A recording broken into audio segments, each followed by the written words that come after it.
guys, mayam ngasi ki video sidi aigi video mayam marak ki special oi video ne ko haidi ngasi sei Emoinu numine Emoinu ki loina mak ayam basaruk ai loina silang kaino ta lore tu sigai se kat toine ko ado sem saga da ba haidi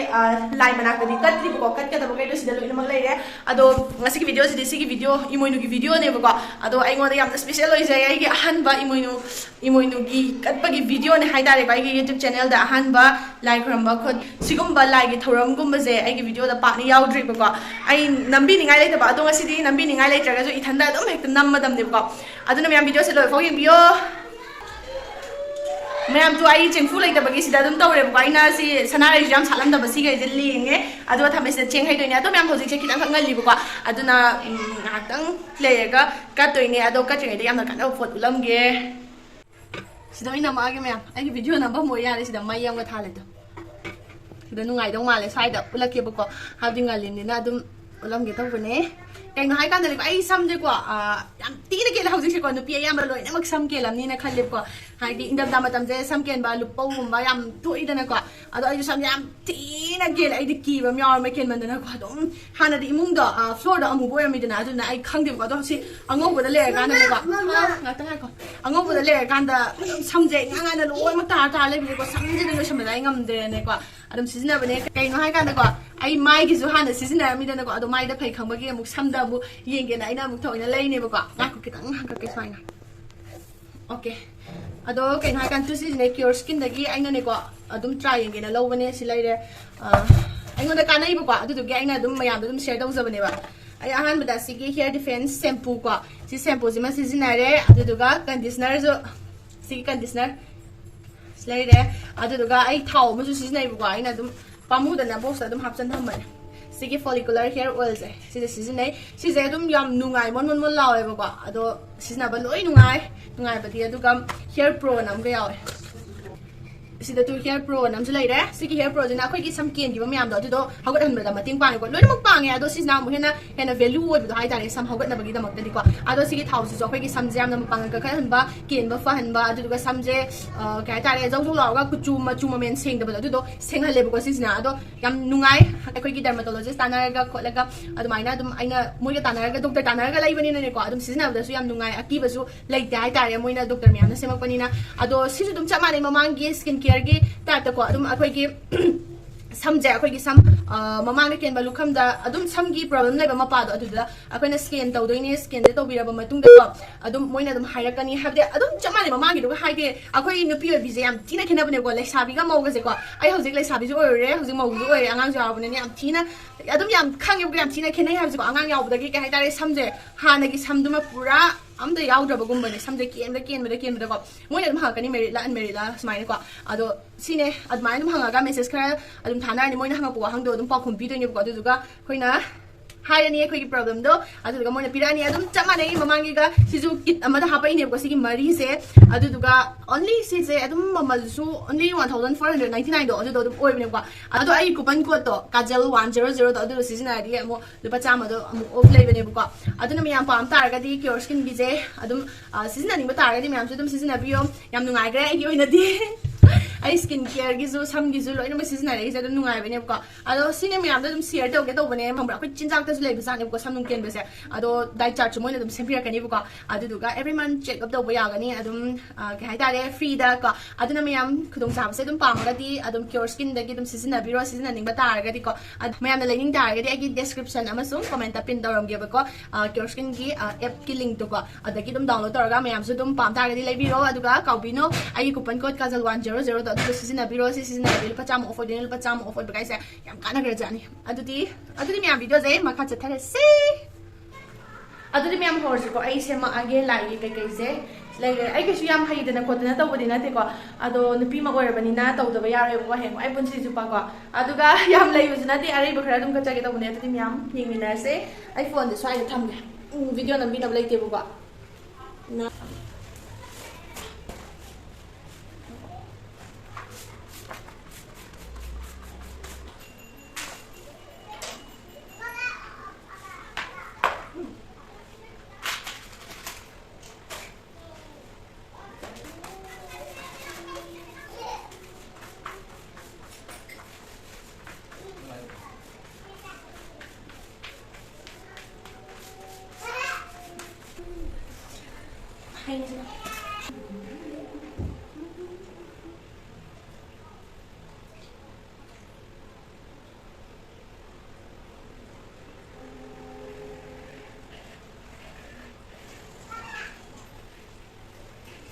dragon fruit yam chaw ama ta hoina happo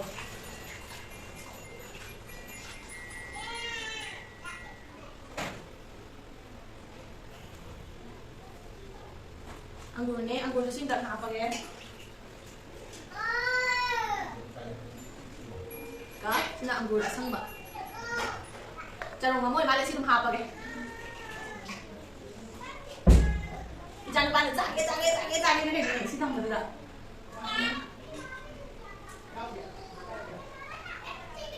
Mamagi Emoinu do adudadi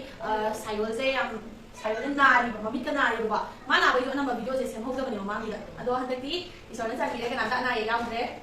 dan nama yung mango pakai dalam yang nari ado ini saya sudah dua setengah jam yang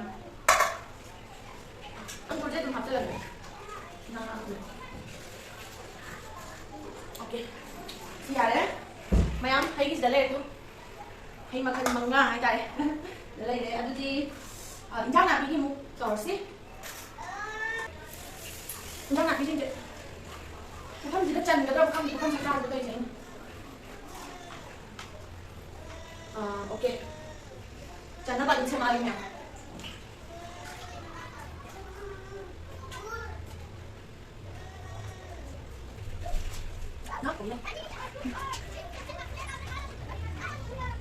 ꯃꯌꯥꯝ ꯁꯤꯁꯦꯀꯣ ꯄꯨꯈꯝꯁꯦ ꯄꯤꯛꯃꯟꯗꯅ ꯑꯩꯅ ꯂꯥꯁꯦ ꯑꯣꯏꯅ ꯁꯝꯖꯟꯅꯔꯒ ꯊꯥꯔꯒꯅꯦ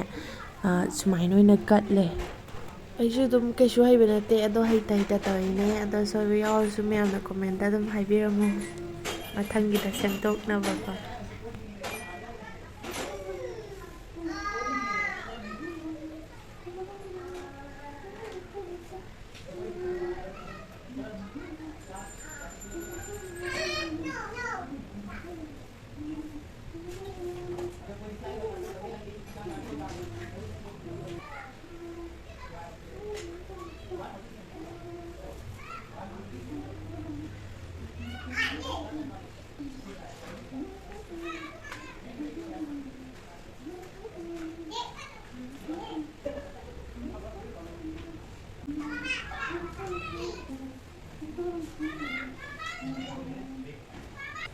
mayam cheng hapri ba yam so loi chale ado ai loi roi na fajan ulagi khoyam bai do video sum nam le se phone de chala roi ba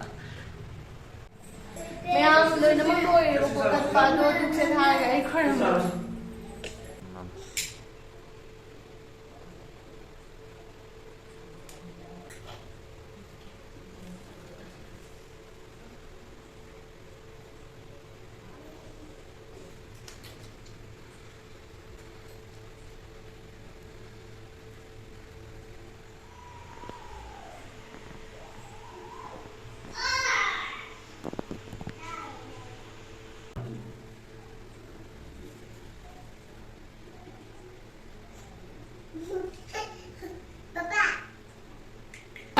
saya lah mati cah dan leh saya jam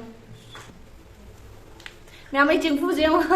chừng phu lấy từ đây là xin là đúng rồi đấy là dưới tàu là dưới tàu là dưới tàu là dưới tàu là dưới tàu là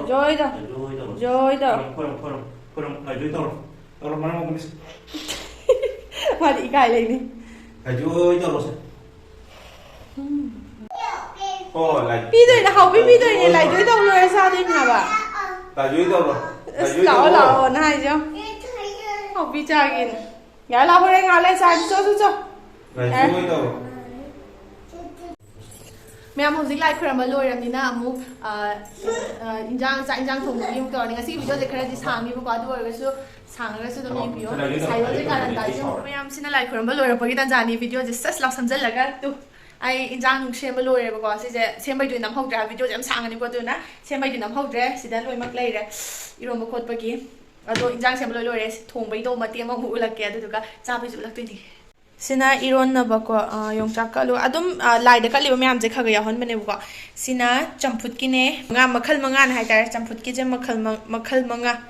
ko de duga sida lai re sina nga thong ba ham nam ngak ta ne nga sidi chanam gum ju hapa fatta bani na kopi na pak pi telo mana loi na mak na tor ni silai re sem loi re du ti myam thong na ba chak sang da chang a se chak ti kam ba loi re ba ko tu काम बगी इसिंग पाद स्पोए काम लोय रे इन इंजांग सेमिंग काम थोए सिना nga khoi sai de seman lamme इंजांग सेमिंग दा दुदी थोंग बथा pai मते मते उलागे ꯐꯤꯒꯁꯦ ꯑꯃꯨꯛ ꯏꯟꯁꯤꯜꯂꯦ ꯃꯌꯥꯝ ꯐꯤꯁꯦ ꯊꯣꯏ ꯑꯩꯉꯣꯟꯗꯅꯦꯀꯣ ꯌꯥꯝ ꯄꯤꯛꯑꯦꯕ ꯇꯨ ꯁꯨꯃꯥꯏꯅ ꯌꯥꯝ ꯄꯤꯛꯑꯦꯕ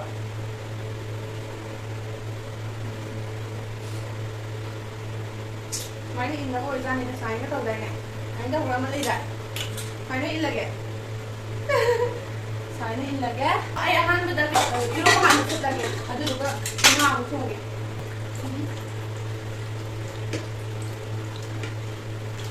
मोरक्सो अहनबने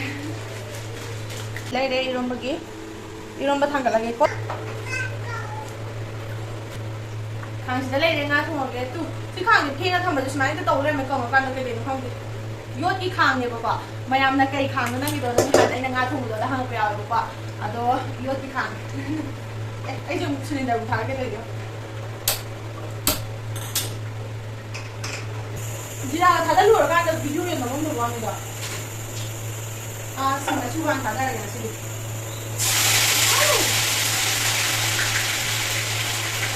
나쁘다 나빠지가 있구나. 좋은다. 나빠지가 못하겠네. 와우 mana mulai deh. Sina kelau imangun kelau mana?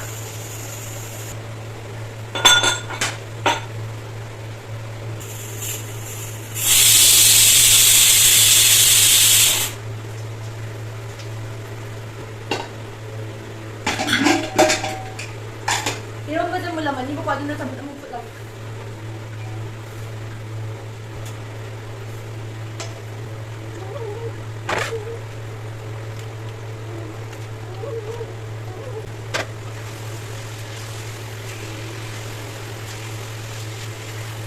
मैं हौजिक जोन म थोंगे nga थोंगे इरोम बजु फुटले अदु रो जंको जु फुटरे अदो वीडियो दे दम नमले हे सांगनी बको होरेन चारम दाइदा मु उलागे लाई चा खारम दाइ उलागे बको अदुदी मैम अइगोंदा लाटेनगुंबा कई अमदा लेतेबको मै बुलहनबा फतेबको अहिंजे इमोइनुगी अहिं इमोइनु नुमिके अहिंजेको अदुदुना अइसि कम्पी अचौबजुदा ओइना मैसे दुम थालमगे उपाय लेते अरे अरे दुम तवागे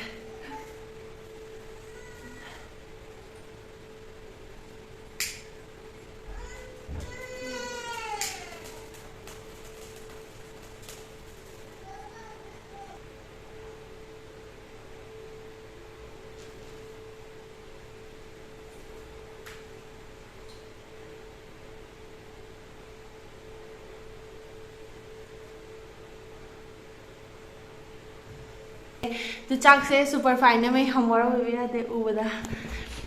nga thong matunga nga je matum yawone da yong cha irom bu leire da champut atuti sleire lore boda sin leire ko mya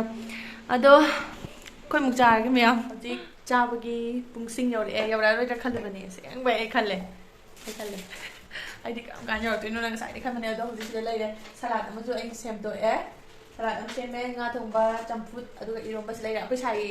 चार के हयंग चार के अदुदी आई चार के मैम महाउ दु येंगा दम वीडियो जे लोइसलजे हम सांगदि चारा रगे बको मति एमा इंजाम महाउ येंगे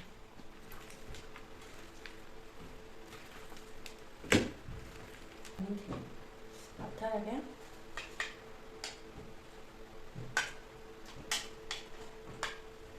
नहीं इरोम खरा को लगे इरोम बजे हाउ दो माले का सिक्वन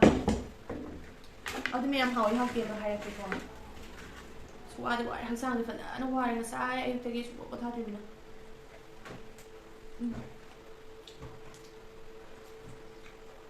मोरो cái nhau thì mình đặt rồi có biết thầm chuyện mà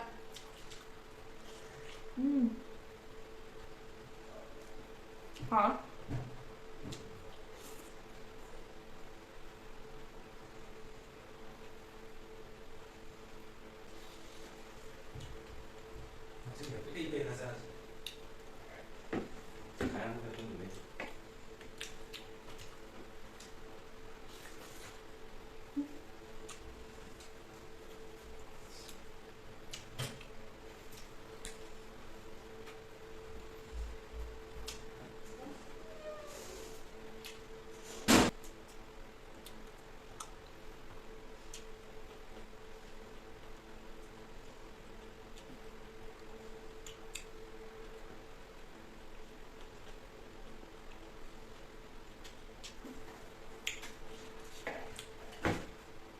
ꯐꯔꯦ ꯃꯌꯥꯝ ꯑꯗꯨꯗꯤ ꯏꯟꯖꯥꯡ ꯃꯍꯥꯎ ꯇꯪꯉꯦ ꯂꯣꯏꯅꯃꯛ ꯍꯥꯎꯔꯦ ꯈꯤꯇꯪ ꯆꯝꯅꯗꯤ ꯇꯥꯏꯕꯀꯣ ꯃꯣꯔꯣꯛꯀꯨꯝꯕꯗꯣ ꯑꯗꯣ ꯌꯥꯝ ꯐꯔꯦ ꯆꯝꯃꯤꯁꯦ ꯐꯔꯤꯅꯦ ꯏꯃꯨꯡ ꯃꯅꯨꯡ ꯁꯥꯟꯇꯤ ꯂꯩꯅ ꯄꯥꯟꯗꯣꯏꯅꯦꯕꯀꯣ ꯍꯥꯏꯖꯜꯂ ꯂꯣꯏꯔꯦ ꯅꯠꯇ꯭ꯔꯥ ꯑꯗꯣ ꯆꯥꯛ ꯑꯃ ꯂꯩꯀꯣ ꯍꯥꯏꯁꯤꯗ ꯑꯗꯣ ꯃꯌꯥꯝ ꯚꯤꯗꯤꯑꯣꯁꯦ ꯂꯣꯏꯁꯤꯜꯂꯒꯦ ꯉꯁꯥꯏꯗꯩ ꯅꯝꯃꯛꯄꯅꯤꯅꯀꯣ ꯑꯗꯨꯝ ꯁꯥꯡꯉꯅꯦꯕꯀꯣ ꯑꯗꯣ ꯆꯥꯛ ꯆꯥꯊꯣꯛꯑꯒ ꯑꯩꯁꯨ ꯊꯕꯛ ꯂꯣꯏꯁꯤꯜꯂꯒ ꯇꯨꯝꯃꯒꯦ ꯃꯌꯥꯝ ꯑꯗꯨꯝ ꯋꯥꯠꯇ ꯄꯥꯗꯕ ꯅꯨꯡꯉꯥꯏ ꯌꯥꯏꯐꯕ ꯄꯨꯂꯞ ꯄꯤꯅꯕꯤꯕ ꯑꯣꯏꯔꯁꯅꯨ ꯏꯃꯣꯏꯅꯨ ꯏꯕꯦꯟꯅ ꯑꯗꯨꯗꯤ ꯏꯕꯦꯟ ꯏꯃꯣꯏꯅꯨꯅꯀꯣ ꯑꯗꯨꯗꯤ ꯚꯤꯗꯤꯑꯣꯁꯦ ꯂꯣꯏꯁꯤꯜꯂꯒꯦ ꯃꯌꯥꯝ ꯕꯥꯏ